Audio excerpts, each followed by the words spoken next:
अस्सलाम वालेकुम स्टूडेंट्स। आज हमने क्लास 10 का चैप्टर 10 की जो मल्टीपल चॉइस क्वेश्चंस हैं वो करने हैं। हमारे पास 5 टॉपिक थे, हमने वो सारे कंप्लीट कर लिए थे।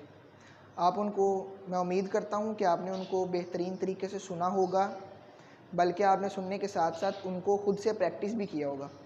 ठीक है, तो हम शुरू करते हैं मल्टीपल चॉइस क्वेश्चंस। तो आप ओपन कर लीजिए अपनी बुक का पेज नंबर 16। ठीक है, पहला मेरे पास क्वेश्चन लिखा हुआ है, choose the correct answer from the following choices. पहला है मेरे पास, which of the following is an example of simple harmonic motion. जितने भी हमने टॉपिक पढ़े हैं, अगर तो वो आपने मुकम्मल तवज्जो से सुने हैं तो आपको ये तमाम एमसीक्यूज आते होंगे। उसने कहा, which of the following is an example of simple harmonic motion. A, the motion of simple pendulum. B, the motion of ceiling fan. C, the spinning of earth on its axis. उसके बाद D जो है, a bouncing ball on a floor. तो आपको पता है कि A वाला जो है, the motion of simple pendulum जो है वो सिंपल हार्मोनिक मोशन की एग्जाम्पल है। सिंपल हार्मोनिक मोशन क्या होता है कि मेन पोजीशन के टू एंड फ्रो के बॉडी अगर तो मोशन करे तो उसको कहते हैं सिंपल हार्मोनिक मोशन। मेरे पास दूसरा है, इफ़ द मैस, यहाँ पे मैं आंसर लिखता जाता हूँ साथ साथ ताकि आपको क्लियर होता जाए। क्लास 10 चैप्टर 10 के एमसीक्यूज हम कर रहे हैं। ठीक है, तो मेरे पास जो पहला है उसका आंसर आ गया ए। तो मेरे पास जो दूसरा है वो लिखा हुआ है, if the mass of a Bob of a pendulum is increased by a factor of 3, the period of the pendulum's motion will be increased by a factor of 2, remain the same, be decreased by the factor of 2, be decreased by the factor of 4। थोड़ा सा आपने confuse हो जाना है इसको पढ़ के, लेकिन कंफ्यूज नहीं होना। हमारे पास जो पेंडुलम का टाइम पीरियड था t is equal to 2πl/g, length और ग्रेविटी, उसमें तो मैस की बात ही नहीं की गई। उसमें मैस बढ़ाओ, मैस कम करो, जो मर्जी करो, उसमें फार्मूले में जब मैस है ही नहीं तो उसका मतलब है कि फ़र्क पड़ता ही नहीं है। तो इसका मतलब है रिमेन्स द सेम। बी वाली ऑप्शन को आप सर्कल कर लें, टिक कर लें। ठीक है, तीसरा है मेरे पास, which of the following devices can be use to produce both transverse and longitudinal waves. Transverse और लॉन्गिट्यूडिनल वेव्स रिसेंटली हमने पढ़ा था, वो आपको याद होगा।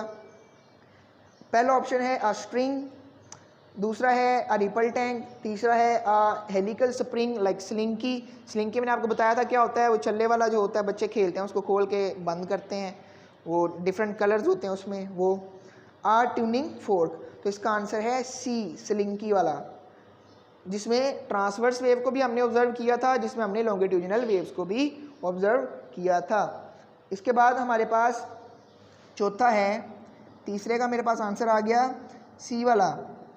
चौथे का आंसर मेरे पास क्या आएगा, wave transfer, energy, frequency, wavelength, velocity. Wave जो है एनर्जी को ट्रांसफर करने का जरिया है। मैं बोल रहा हूँ तो मेरी जो साउंड एनर्जी है कानों तक पहुँच रही है किसी के, तो ये भी एनर्जी के थ्रू ही मुमकिन होता है।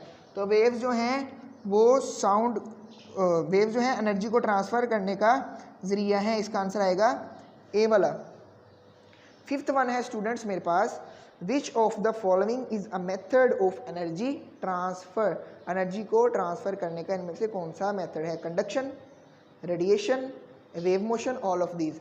ऑब्वियसली ऑल ऑफ दीज होगा कि कंडक्शन से भी जो है वो एनर्जी ट्रांसफ़र होती है, रेडिएशन से भी एनर्जी ट्रांसफ़र होती है, और वेव मोशन से भी एनर्जी ट्रांसफ़र होती है। तो इसका आंसर आएगा डी वाला। फिफ्थ वन जो है उसका आंसर मेरे पास आ गया डी। ठीक है स्टूडेंट्स, सिक्स वाला है, in a vacuum all electromagnetic waves have the same speed, frequency, amplitude, wavelength. Speed A वाला आएगा।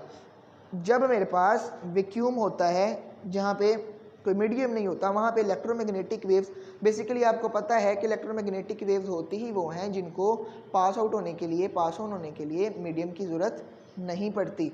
तो ये जो है स्पीड इनकी सेम रहती है। तो 6-1 में आएगा मेरे पास ए वाला।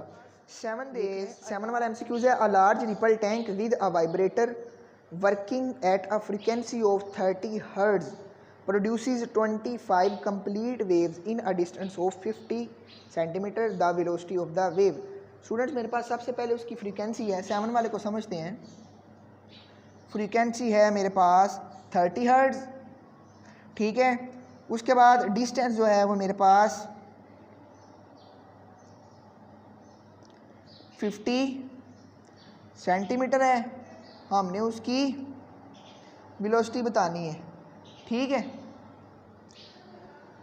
अब करना क्या है हमने, v इज इक्वल टू, अब इसमें 25 जो कंप्लीट वेव्स हैं, 25 वेव्स को हमने नहीं गिनना क्योंकि हमें असल में वेलोसिटी चाहिए, और वेलोसिटी का जो फार्मूला है v is equal to f lambda. v is equal to f lambda. Lambda जो है आपको पता है कि क्या होता है। लेमडा हमारे पास, अगर हमने इस तरह एक वेव बनाई है तो उसका क्रेस्ट, दो क्रेस्ट के दरमियान और दो ट्रफ के दरमियान का जो फासला है वो लेमडा कहलाता है। इसका मतलब फासले की बात हो रही है ना, तो यहाँ पे फासले की वैल्यू लगाएंगे, यानी कि भी यहाँ पे हम लेमडे की बात कर रहे हैं, ठीक है। तो v is equal to f की वैल्यू है 30 हर्ट्ज मल्टीप्लाई बाय 50, तो आंसर आ जाएगा 1500। क्या आएगा आंसर? 1500, ठीक है। तो साथ इसका यूनिट आ जाएगा सेंटीमीटर पर सेकेंड, क्योंकि इसके साथ सेंटीमीटर था, उसके बाद पर सेकेंड। सही हो गया। आगे चलते हैं, 8 वाला करते हैं। 8 वाले में है, 7 वाले का आंसर हम लिख लेते हैं डी वाला है। 7 वाले का जो आंसर है वो डी है। उसके बाद हम 8 वाला करते हैं। 8 वाला है students, which of the following characteristics of a wave is independent of other. Wave की कौन सी कैरेक्टरिस्टिक्स जो है इंडिपेंडेंट है दूसरों से। जिस तरह कि हम पिछले एमसीक्यूज में पढ़ा था कि जो हमारे पास स्पीड है वो वैक्यूम में भी, इसलिए इसका भी आंसर आएगा स्पीड, क्योंकि ये इंडिपेंडेंट है। तो आंसर आएगा आंसर नंबर ए। उसके बाद 9 वाला करते हैं। 9 वाला है the relation between v f and lambda of a wave. हमें पता है v is equal to f lambda या लेमडा एफ, जहाँ पे भी मिलता है वो लगा लें। तो बी वाले में हमें ये मिल गया, ठीक है। तो स्टूडेंट्स ये हमारे थे एमसीक्यूज चैप्टर नंबर 10 के, तो ये हमने कर लिए। उसके बाद हम इसकी रिव्यू क्वेश्चंस करेंगे। रिव्यू क्वेश्चंस करने के बाद अगर न्यूमेरिकल हुए तो हम वो करेंगे। तो आज के लिए इतना ही, मिलते हैं अगले लेक्चर में। अगर आपको कोई बात समझ नहीं आई तो कमेंट के ज़रिए पूछ लिया करें, मैं हर वक्त आपके लिए हाज़िर हूँ। अस्सलाम वालेकुम रहमतुल्लाहि व बरकातुहू।